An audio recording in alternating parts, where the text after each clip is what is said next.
Vampires. Sometimes they're sparkly, sometimes they're darkly. Though there may be some variance throughout history and fiction, one particular vampire always stands above all others in terms of vampire-ness. Vampitude? I'm of course talking about Dracula, and what could I say about him that hasn't been said before?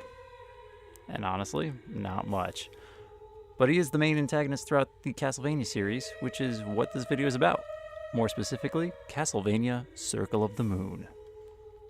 Now you may ask, why Circle of the Moon and not one of the better known or more talked about games in the series? The answer to that is quite simple. As with everything I plan on doing within this series, this is a game that's near and dear to my heart. I have a history with this game. It was my introduction to Castlevania. It was my introduction to the Game Boy Advance. It was my very first Metroid-Vania style game.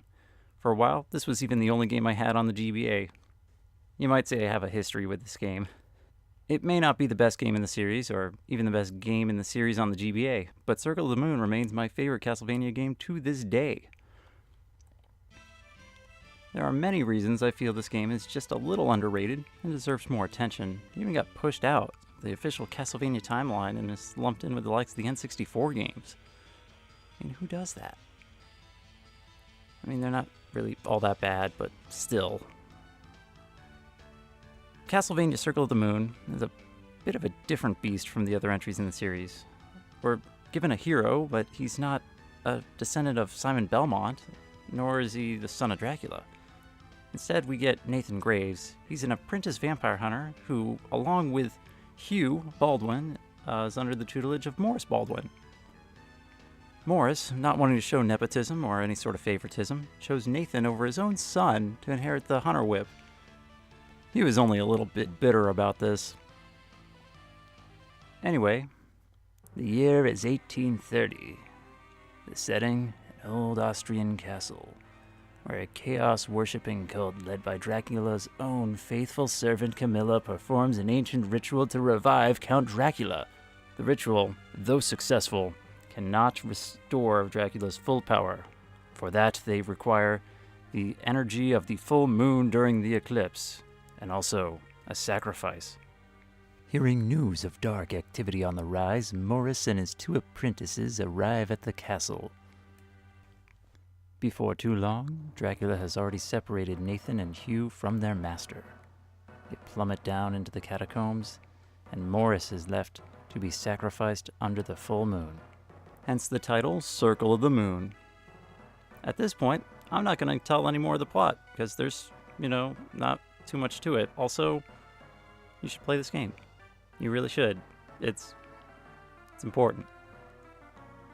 If you've never played a Castlevania game, this one does a really good job of letting you know series staples, letting you in on how to play the game without really holding your hand every step of the way. And also, comparatively, it's not as hard as previous titles in the series. It's not a bad choice for a Castlevania newbie.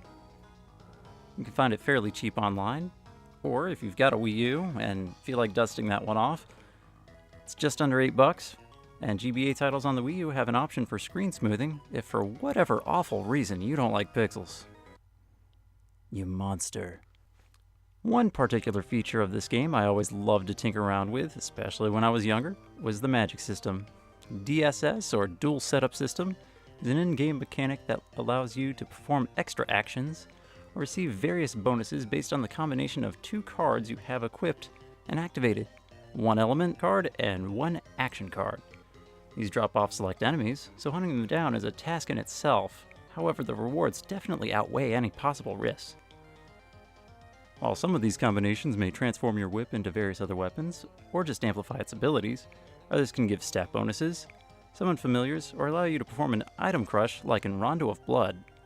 The list is pretty long, so I won't bore you with all 100 possible combinations, but a few of my favorites remain the Ghast Familiar, the Holy Sword, and the Regeneration Spell. Fascinating.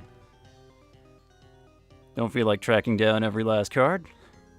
The first bonus you get for New Game Plus is Magician Mode, where you'll start with all 20 DSS cards and have more magical-oriented stats.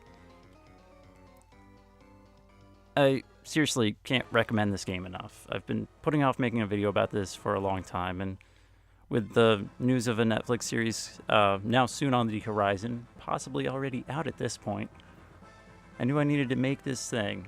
I knew I needed to tell people about this game. It's important. So if you've made it this far, thanks for watching. Hope you've enjoyed what you've seen. If you liked it, I'm sure you can find a button that can express how you like. If you feel the need to talk about something in the comments, do the thing. I'm not your mom. I'm not going to tell you what you have to do. Until next time, I'm StrayThreads, and I don't have a sign-off.